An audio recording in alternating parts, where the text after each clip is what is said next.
Hitler. Algunos dicen que es Hitler por ahí, que estaba profetizado. Bueno, este hombre llamado Hitler no es un nombre correcto para ponérselo a su niño, ¿verdad? Es que no le ponga Hitler. Por allá en Los Mochis hay una señora que le puso Hitler a su hijo. Yo creo que lo hizo en honor a ese gran hombre, ¿verdad? Pero no fue un gran hombre. Fue una decepción para la humanidad, este hombre. Imagínense Hitler ya terminando la Segunda Guerra Mundial por ahí en 1945, ya cuando el ejército aliado de Inglaterra, Estados Unidos y creo que era Rusia, los aliados, Inglaterra, Estados Unidos y Rusia, eran los aliados, y los países que estaban reunidos con Hitler, que era Italia, Alemania y Japón, que le llamaban el eje, ¿verdad? El eje, por ahí los que están en Segunda Guerra Mundial. Me gusta leer muchos libros de Segunda Guerra Mundial, era el eje. Imagínense de repente ya Hitler bombardeando Alemania, los aliados, ya entrando por todos lados. Y de repente llega ahí un cristiano, uno que ama a Cristo, y llega y le dice: Hitler recibe a Jesucristo como su Señor y Salvador. Si tú recibes a Cristo en este momento, Dios está dispuesto, en primer lugar, a salvarte para que te vayas al cielo. Segundo, vas a nacer de nuevo. Tercero, Dios se va a olvidar de tu pasado, después de haber matado a 6 millones de judíos. Eso es la justicia de Dios. Eso es la bondad y el amor de Dios, fíjense. Si Hitler se arrepiente en el último minuto, que por cierto, creo que no murió por ahí en el 45. Muchos dicen que tenía como 2 o 3 dobles, para que usted sepa la verdadera historia. Que tenía 2 o 3 dobles y a la hora, por ahí uno de ellos se ejecutó por ahí no sé si era un veneno, él les dio un veneno a todos sus colegas más cercanos, él les dio una cápsula de veneno, algunos se envenenaron ahí, otro de los más cercanos seguidores a Hitler, se dieron un balazo, de tal forma que por ahí uno de los soldados que protegían a Hitler sacó supuestamente el cuerpo de Hitler y lo quemó. Ese es un testimonio que se da. De tal manera, otros dicen que cuando Hitler murió, ese soldado lo sacó y lo enterró por ahí, en un lugar que se desconoce, en el mentado búnker donde estaba pues Hitler. Búnker era algo subterráneo. Entonces fíjese bien, de tal manera que se cuentan muchas historias, y tenía muchos dobles Hitler. Precisamente él trabajaba de esa manera para que no lo mataran en público, porque mucha gente no lo quería, de la misma Alemania no lo quería. Pero por ahí dicen que huyó por ahí a Brasil y que le dieron algún asilo político en Brasil o en Argentina, no recuerdo, en la época de Perón. De tal forma, o no estoy muy seguro, no sé en esa época, pero a fin de cuentas Argentina le dio asilo político a muchos alemanes que se cambiaron su nombre y después no los localizaron.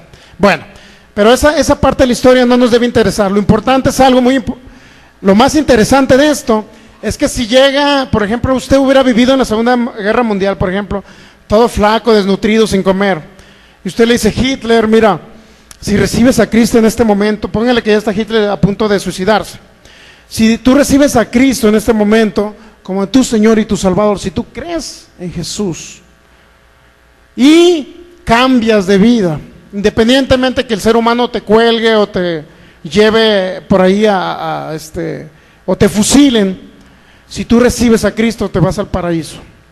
De repente Hitler, imagínense que cambie de opinión y diga: bueno, me arrepiento de haber matado a esos 6 millones de judíos, de haberlos enviado a la cámara de gases, de haberlos fusilado. Imagínense, o de enviarlos a ese gas venenoso. De repente dice Hitler: me arrepiento, Señor, yo te recibo como mi Señor y Salvador, y quiero que tú seas mi Dios a partir de este momento. Yo creo que tú bajaste al infierno y resucitaste al tercer día por el Espíritu de Dios. Imagínense a Hitler con esa actitud. La pregunta es: ¿ustedes creen que Hitler hubiese entrado al cielo? ¿Hubiese sido perdonado por Dios? Cuando él, obviamente ya ahorita ya murió Hitler. Si se fue a Brasil, no sé. Si murió 20, 30 años después, no sé. ¿Ustedes creen que esté en la presencia de Dios si él hubiera recibido a Cristo? Claro, claro que sí. Eso es lo que algunos creen como una injusticia de Dios. Porque ellos dicen, ¿cómo es posible? Pudieran decir, ¿cómo es posible que Hitler en el último momento se haya arrepentido, haya recibido a Cristo, haya nacido de nuevo? ¿Y cómo es posible que se haya ido al cielo si mató a 6 millones de judíos? Entonces, esa es la justicia de Dios. Esa es la bondad y el amor de Dios hacia la humanidad. De que Él no le importa el pasado a la humanidad, lo que le importa es lo que tú vas a hacer de aquí en adelante. Si tú fuiste algo en el pasado, no importa. ¿Me explico? Porque Dios te ve como si nunca hubieses cometido un solo pecado. Pero sí es importante que a partir de que llegues a Cristo, sí cambies tu actitud y no continúes en lo mismo. ¿Me explico? Imagínense Hitler, claro que es salvo Hitler. Vamos a Hebreos capítulo 5.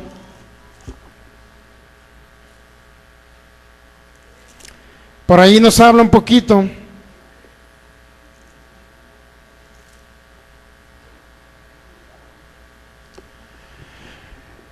Si es algo injusto a veces entender ese tipo de cosas. Oye, ¿cómo Dios a un asesino que estaba en la cárcel, que mató a 10 personas, cómo es posible que allá en la cárcel haya aceptado a Cristo, lo haya recibido?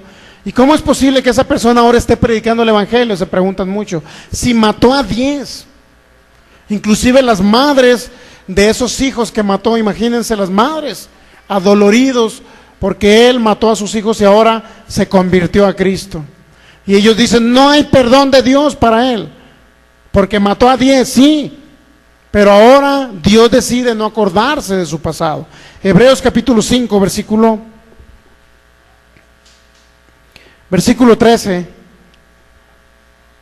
dice así: y todo aquel que participa de la leche es inexperto en la palabra de justicia, porque es niño. Fíjense lo que dice. Todo aquel que participa de la leche. ¿Cuál es la leche? Dice Pedro que la leche espiritual no adulterada es la palabra de Dios, así nos dice. La leche significa las principales o las primeras palabras que usted va a escuchar de parte de Dios, que es: recibe a Cristo como tu Señor, Él es tu Salvador, Él murió por ti en una cruz, etcétera. Esas son las palabras o lo que se le llama leche espiritual. Significa que la leche espiritual es solamente para los que van llegando a Cristo. Ellos son bebés espirituales y se les habla cosas suaves. Pero dice aquí, fíjese, a todo aquel que participa de la leche es inexperto. ¿Inexperto en qué? En la palabra de justicia. Muchos que van llegando a Cristo dicen, bueno, vengo, recibí a Cristo, vengo de donde no conocía a Dios, un ejemplo, ¿no? De repente reciben a Cristo como su Señor y Salvador, y de repente, imagínense, reciben a Cristo, y de repente a ellos se les hace injusto que Dios pueda perdonar a un asesino que asesinó a 10 personas. Se les hace injusto. ¿Por qué? Porque dice la Biblia que son inexpertos en la palabra de justicia.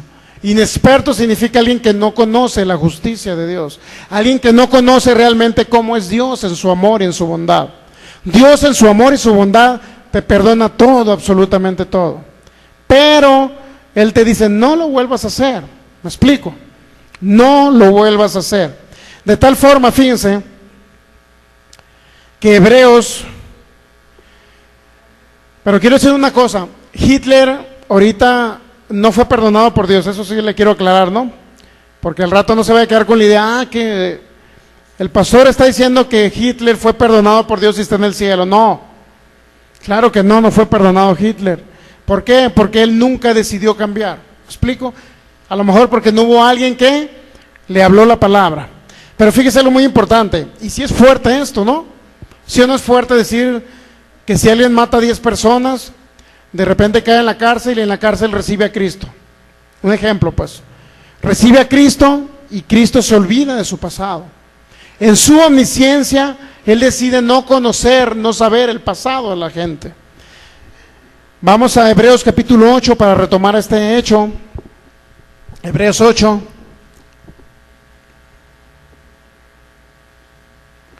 Versículo 12. Porque seré propicio a sus injusticias y nunca más, fíjese lo que dice Dios, nunca más, ¿sabe lo que toda la trascendencia de ese término? Nunca más me acordaré de qué. ¿Qué significa acordarse? Que él ya no va a tener en su mente el conocer el pasado de los que están en Cristo Jesús. Nunca más me acordaré significa que él ya no decide él no saber el pasado de los que vienen a Cristo Jesús. Eso significa. Regularmente, como le digo, a las personas se les hace injusto. Vamos a 2 Corintios capítulo 5, versículo 19.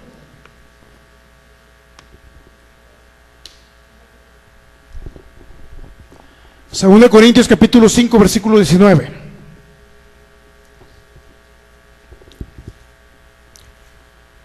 Dice así la palabra.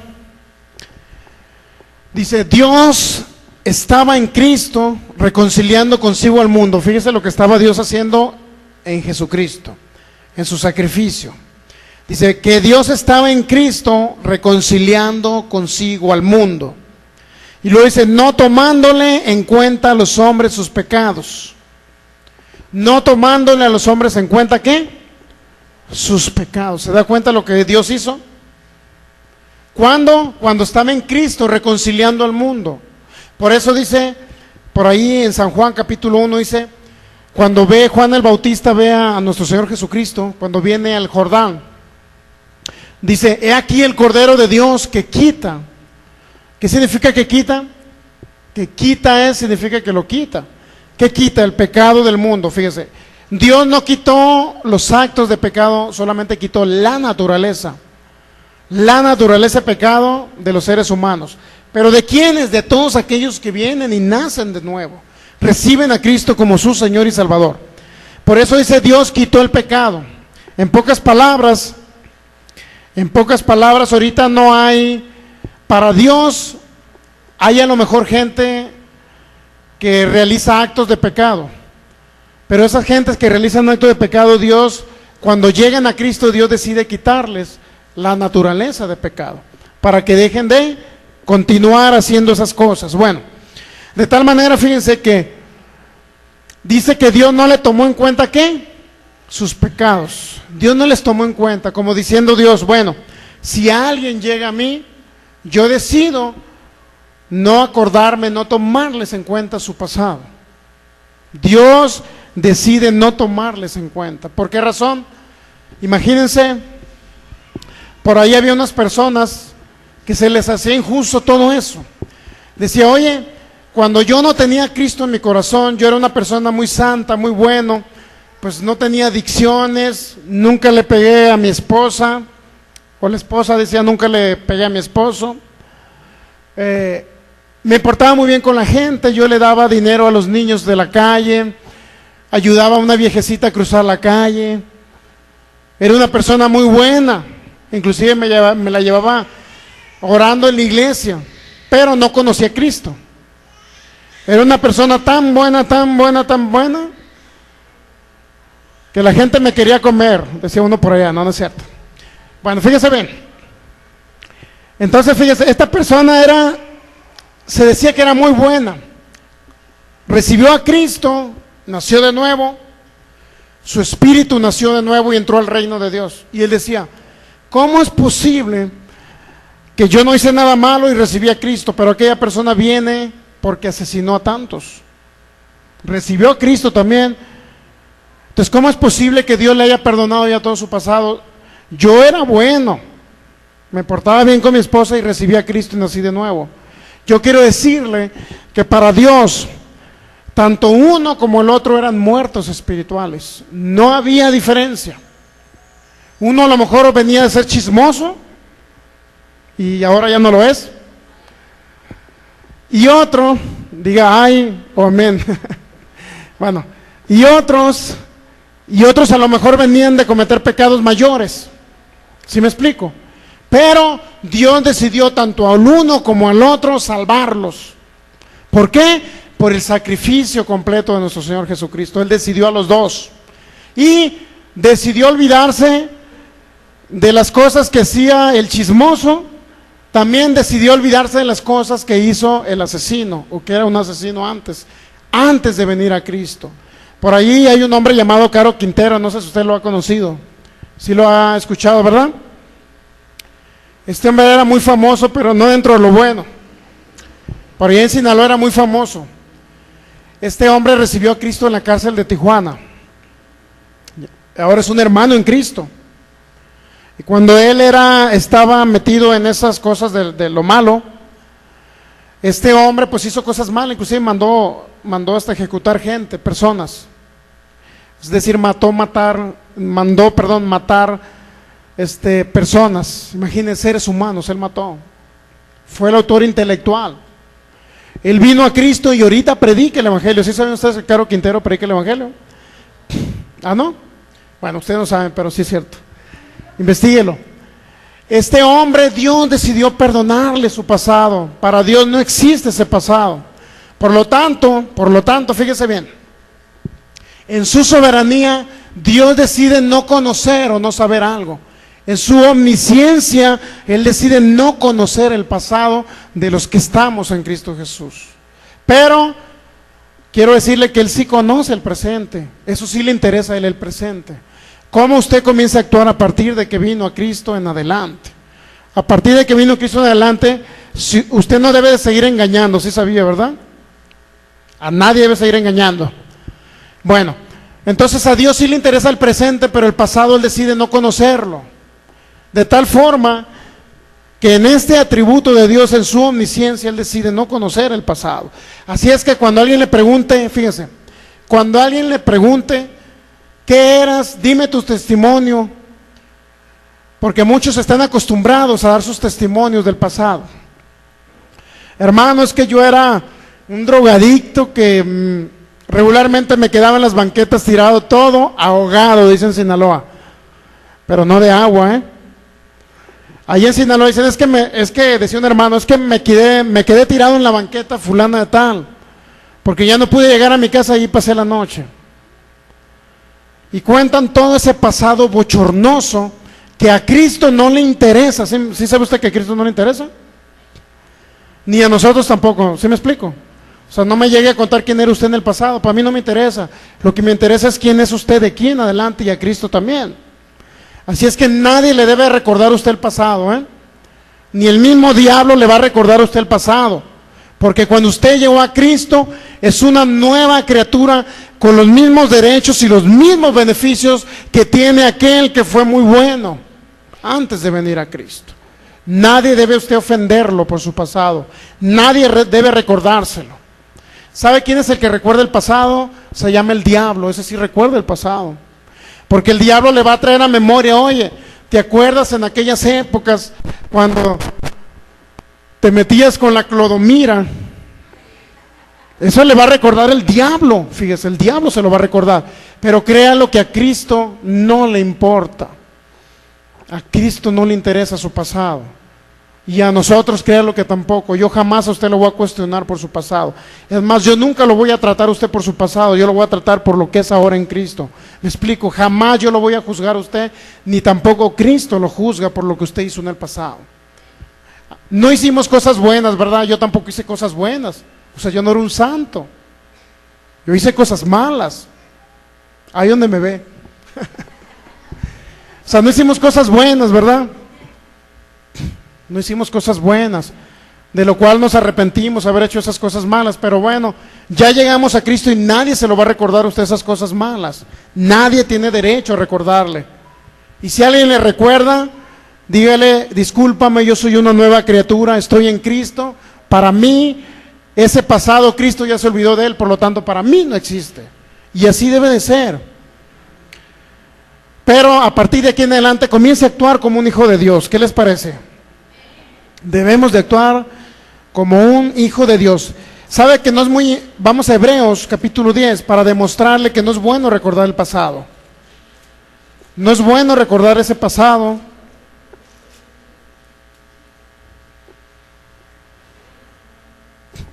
Hebreos capítulo 10 versículo 1.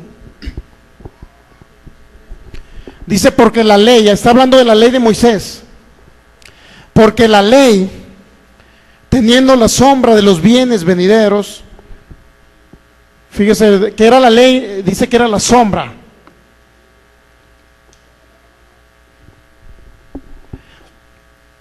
Es decir, la ley era como un espejo, como un registro de lo que venía a futuro. Porque la ley, hablando de la ley de Moisés, teniendo la sombra de los bienes venideros, no la imagen misma de las cosas, nunca puede, por los mismos sacrificios que se ofrecen continuamente cada año, hacer perfectos a los que se acercan. ¿Sabe lo que hacían los de la ley de Moisés? Ellos todo el año regularmente ellos tenían una justificante. Ellos decían, bueno, en este año cometí errores este año voy y llevo un corderito para que el sumo sacerdote pues lo pueda hacer ese acto de expiación. Voy para que el sumo sacerdote sacrifique el corderito, derrame la sangre en el tabernáculo, que era un lugar donde sacrificaban los corderos, para expiar o cubrir los pecados. Ya llegaba el sumo sacerdote y confesaba sobre el cordero los pecados de toda la humanidad. Es decir, cualquiera, pues desde chismoso hasta en adelante.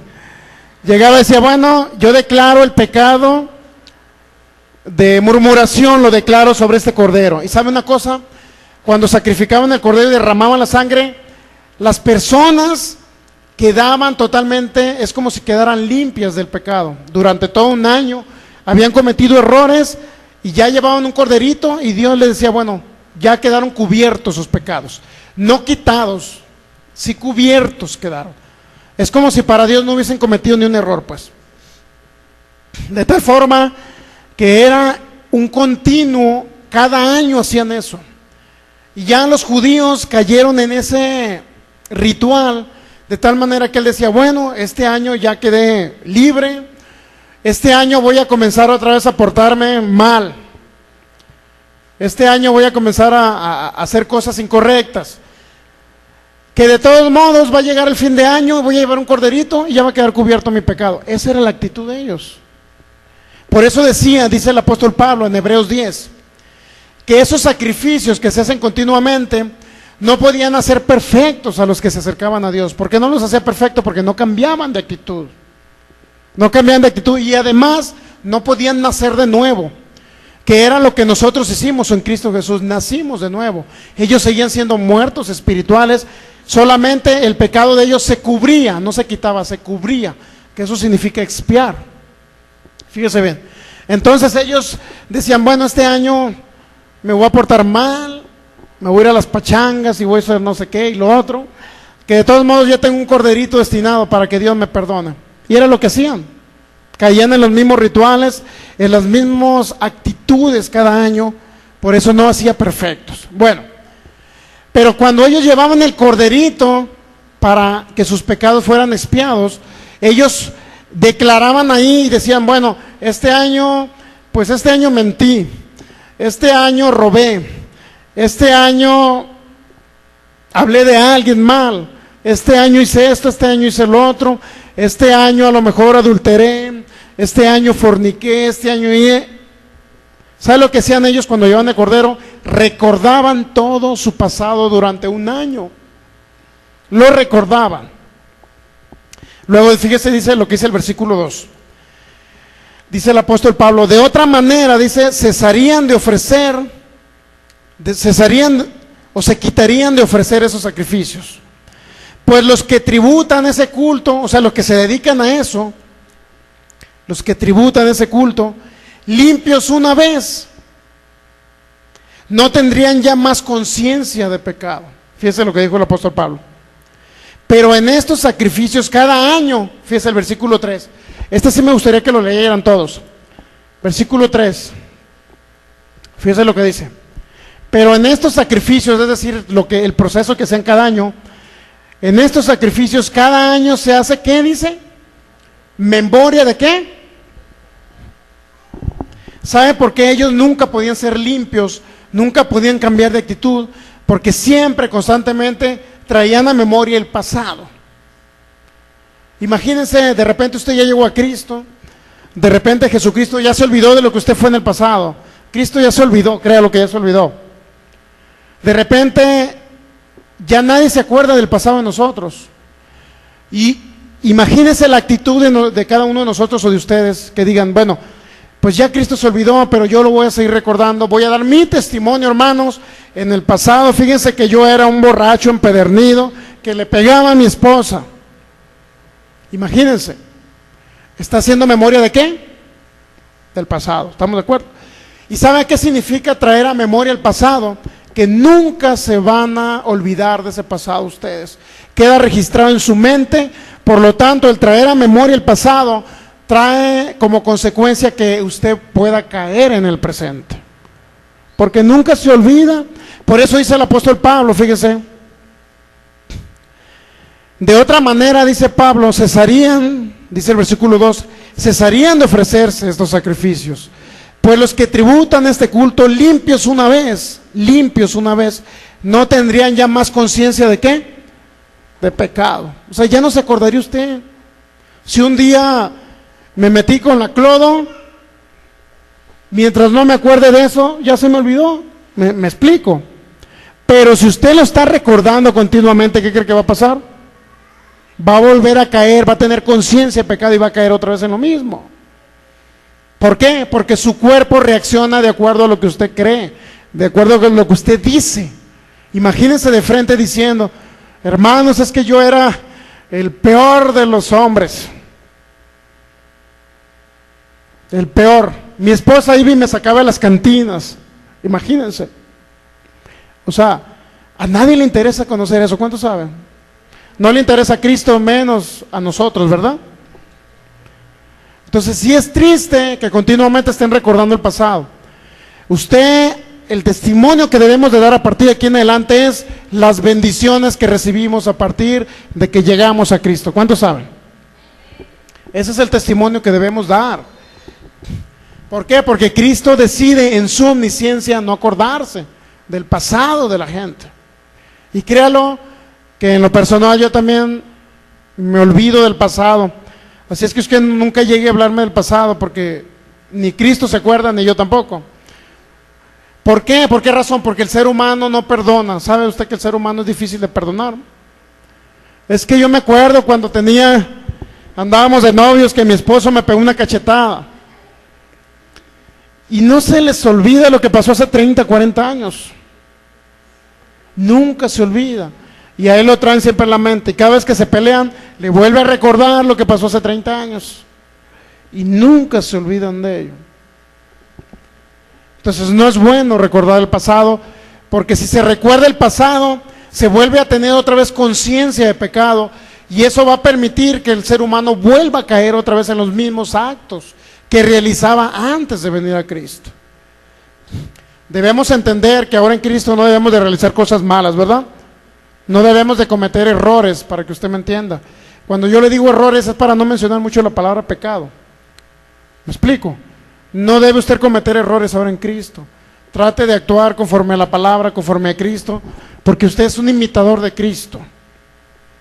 Así es que fíjese bien, Dios en su omnisciencia, que Él todo lo sabe, Él decidió no saber el pasado de cada uno de los que vienen a Cristo. El pasado, no el presente, ¿me explico?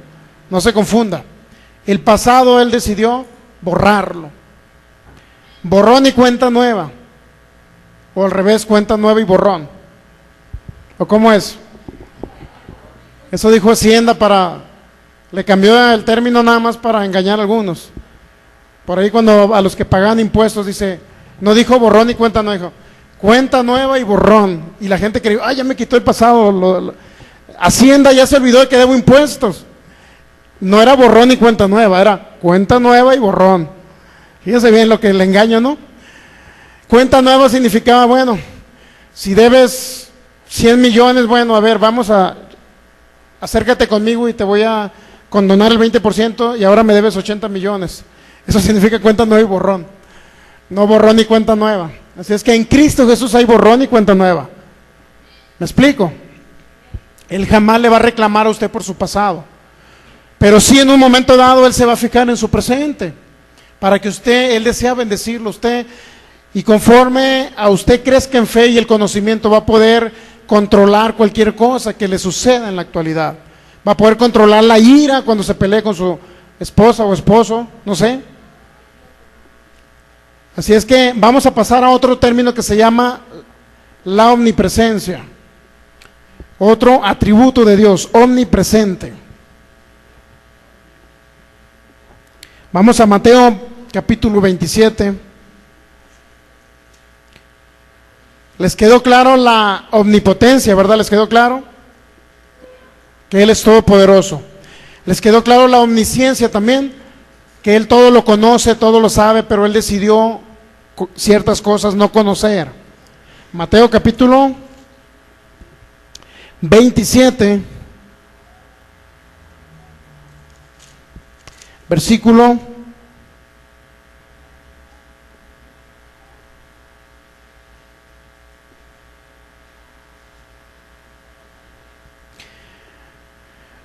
45.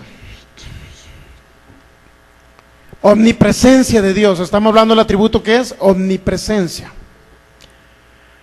Versículo 45. Mateo 27, 45. ¿Ya lo tiene? Y desde la hora sexta hubo tinieblas sobre la tierra hasta la hora novena. Está hablando de cuando Jesús estaba en la cruz.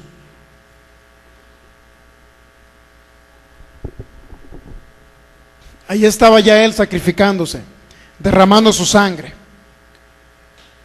Dice, cerca de la hora novena, Jesús clamó a gran voz diciendo, Elí, Elí, lama sabactani. Y esto es, Dios mío, ¿por qué me has desamparado? ¿Sabes todo lo que significa eso? ¿Por qué me has desamparado? Eso simboliza que Dios, la deidad, desamparó a Jesús. ¿Cuántos saben? ¿Qué significa desamparar? Que lo dejó, se separó de Jesús. Eso significa que se separó de Jesús. ¿Por qué se separó de Jesús la deidad? En ese momento se separó la deidad de Jesús. Estaba separado Dios de Jesús, porque Jesús como ser humano vino, y en ese momento, fíjense, versículo 45, desde la hora sexta hubo tinieblas sobre toda la tierra hasta la hora novena. ¿Qué significa que hubo tinieblas? Que en esas 3 horas Jesús estaba cargando el pecado de la humanidad. La naturaleza de pecado de la humanidad le estaba cayendo ¿a quién? A nuestro Señor Jesucristo.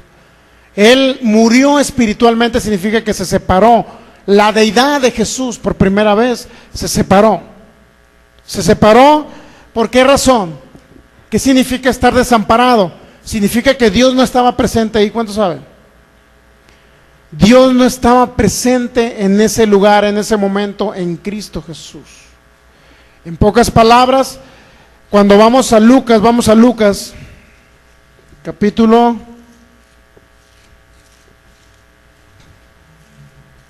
creo que es el capítulo 4,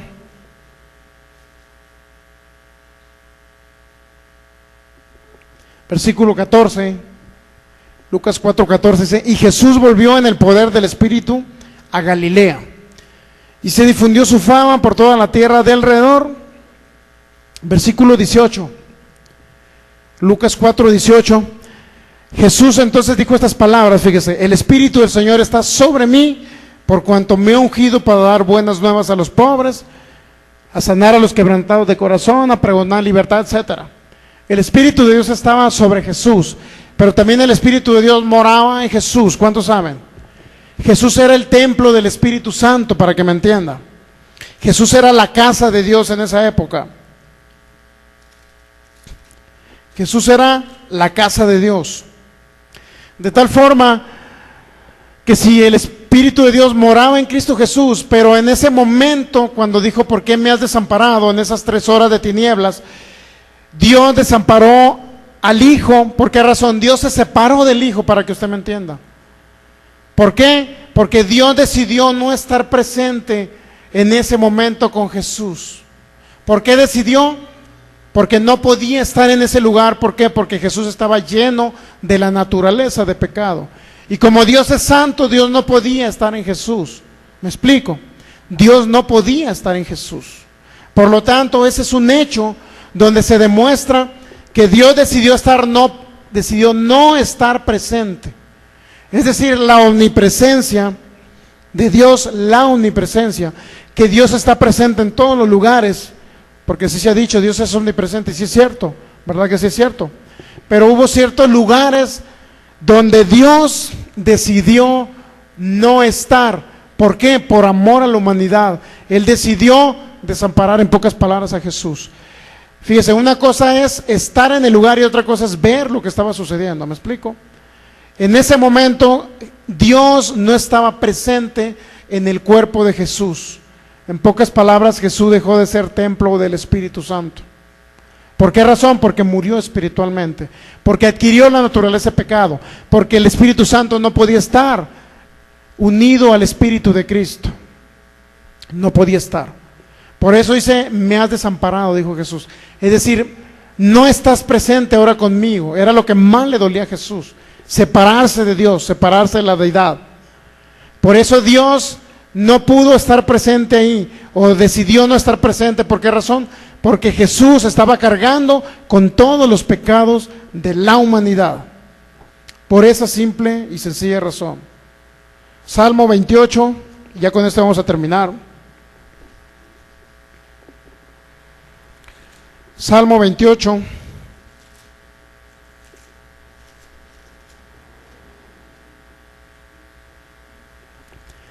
Este era el Espíritu de Cristo hablando por boca del profeta David. Salmo 28, versículo 1, fíjese lo que decía Cristo, o lo que decía Cristo a través del profeta David. ¿Ya lo tiene? Salmo 28, versículo 1. A ti clamaré, decía Cristo a través del profeta David. A ti clamaré, oh Jehová, roca mía, no te desentiendas de mí, para que no sea yo, dejándome tú, semejante a los que descienden al sepulcro. Y la palabra sepulcro se traduce como abismo. En pocas palabras, sabe que Jesús, Dios o la deidad no estuvo con Jesús a partir de ese momento. ¿Sí sabe usted? Dios desamparó al Hijo, en pocas palabras. ¿Por qué lo desamparó? Porque Él tenía naturaleza de pecado. Él no estuvo presente, en pocas palabras, en el cuerpo de Jesús. Salió del cuerpo de Jesús. Decidió no estar presente en Él. ¿Para qué? Para que Jesús tomara la naturaleza de pecado y pudiera la humanidad, redimir a la humanidad, pagar el precio por la humanidad. Por eso dice Jesús, no te desentiendas de mí, para que no sea yo, dejándome tú, semejante a los que descienden, ¿a dónde? Al abismo, dice una traducción, al abismo. Eso significa que Jesús, después de que murió espiritualmente, ¿a dónde van los que tienen naturaleza de pecado? Van al abismo, Hades, Seol o infierno, como usted le quiera llamar. A ese lugar van las personas que no tienen a Dios en su vida, las personas que son muertos espirituales, todos los que no han recibido a Jesús como su Señor. Allá van a ese lugar, infierno, Hades, Seol o abismos. Ahora la pregunta es, si Dios desamparó a Jesús porque le cayó la naturaleza de pecado, Dios lo desamparó a Jesús, es decir, no estuvo con Él, no fue templo del Espíritu Santo, porque era un muerto espiritual, pero dice, semejante a los que descienden al abismo, significa que Dios no acompañó a Jesús al abismo. ¿Cuántos saben? Dios no lo acompañó al corazón de la tierra, donde dijo en Mateo 12:40 que Él estaría en el corazón de la tierra. Dios no lo acompañó en ese viaje a las profundidades del mar, al infierno, al Seol. Dios no lo acompañó. Por eso dice, para que no sea yo, dijo, dejándome tú, semejante a los que descienden al sepulcro o al abismo, que es lo mismo. Es decir, Dios no lo acompañó al Seol. ¿Cuántos saben? Ahora la pregunta, si Dios no acompañó a Jesús al Seol, no lo acompañó, ¿por qué? Porque era un muerto espiritual. Me explico, Él iba siendo trasladado al Hades, Seol. Si no acompañó a Jesús, la pregunta es, ¿acompaña a todos aquellos que se van al infierno actualmente? ¿Los acompaña Jesús? La respuesta es no. Si no acompañó a Jesús porque era muerto espiritual, tampoco acompaña a los que van ahora. Ahora la pregunta es, ¿Acaso Dios estará también? Si Él es omnipresente, la pregunta es, ¿Él estará en el infierno también? Dios es omnipresente, ¿que no? Si omnipresente significa que está en todos lados, eso significa omnipresente. La pregunta es, ¿estará en el infierno Dios? Si estuviera en el infierno, la gente no estuviera sufriendo allá, para empezar. Segundo, la única vez que Dios bajó, o la deidad bajó al infierno, sí es cierto que bajó una vez. La única vez que bajó fue cuando resucitó a Jesús de entre los muertos que estaban en el infierno. Así es que Dios en su omnipresencia, Él está en todos lados, pero Él decide no estar en un lugar donde van los muertos espirituales, que van al Hades, Seol o infierno. Así es que Dios decide no estar en el infierno. Él, en pocas palabras, es omnipresente. ¿Dónde? En los cielos y en la tierra. ¿Cuántos saben? Pero debajo de la tierra, Él no está presente en ese lugar. Si no acompañó a Jesús, tampoco va a acompañar a cualquiera otro que vaya a ese lugar. ¿Sabe quiénes acompañan a la gente que se van sin Cristo? Una serie de demonios vienen y los trasladan a esos lugares. Como un testimonio se los voy a contar ya por último. En Mazatlán, cuando hubo un choque, el tren se llevó un camión urbano por ahí en las vías, no sé si supieron ese caso. Murieron como 50 personas, iba muy lleno el camión, se cruzó las vías y no alcanzó a cruzarse y el tren se lo llevó. Y eso lo verifica cuando vaya a Mazatlán de vacaciones, allá a la playa. Ahí a un lado de la vía pusieron el letrero de todos los que murieron, el nombre de las personas. Inclusive fue el hombre el de Cañitas, ¿cómo se llama este hombre? El Carlos Trejo. Fue para aquel lugar, hizo un reportaje y dice que puso la cámara toda la noche y escuchaba voces él. Según eran voces de las personas que habían muerto, pero eran los demonios, ¿no? Las personas, el que se va sin Cristo se va a un lugar llamado Seol, el que se va con Cristo se va al paraíso con Dios.